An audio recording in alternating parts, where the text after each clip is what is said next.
Oromiyaa bilisoomsuuf amma Oromoo mirga ta'eef amma Oromoo mirga biyya abbummaa isaatii kabachiisutti qabsoo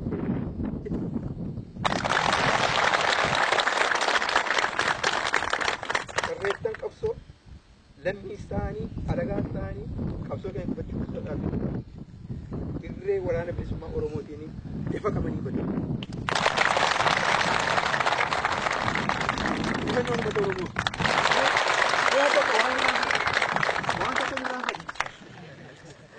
Meedhaa tokko naa jedhaa isa akka leencaa gururu tokko.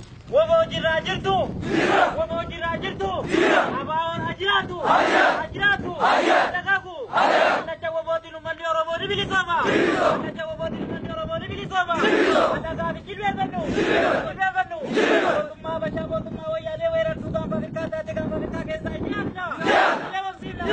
Rippaabilika Oromiyaa ijaarree giinitti goonee ni dhiyeenna! Dhiyeenna! Akka doktorra keenya shoota keenya ni keenya! Ni keenya! Ni keenya! Ifannoo uummata Oromoof!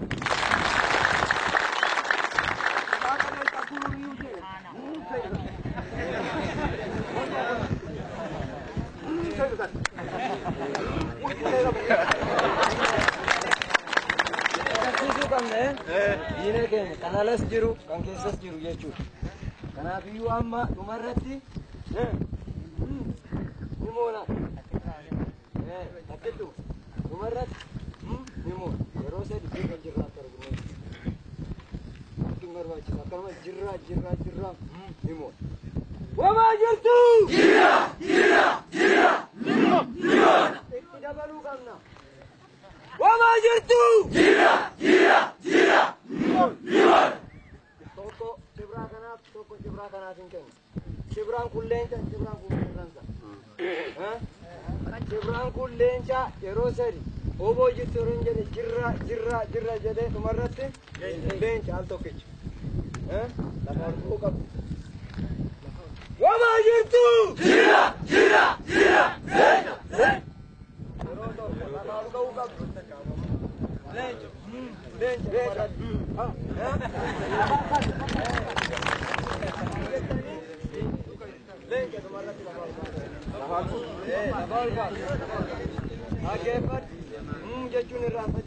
Wamaa jirtu! Jira!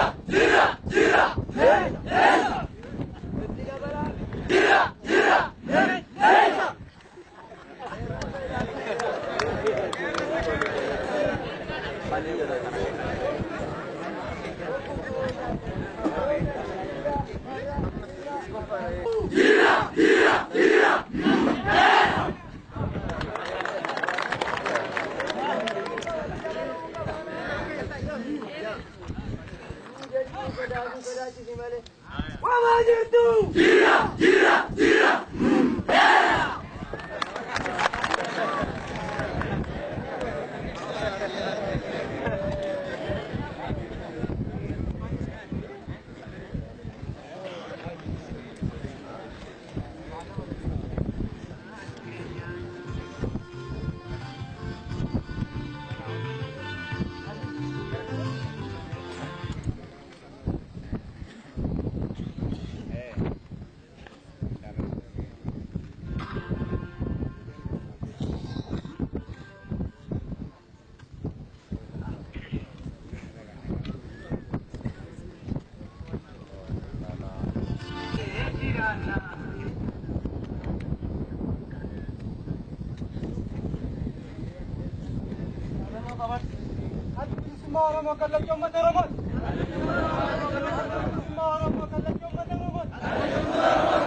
Yeah.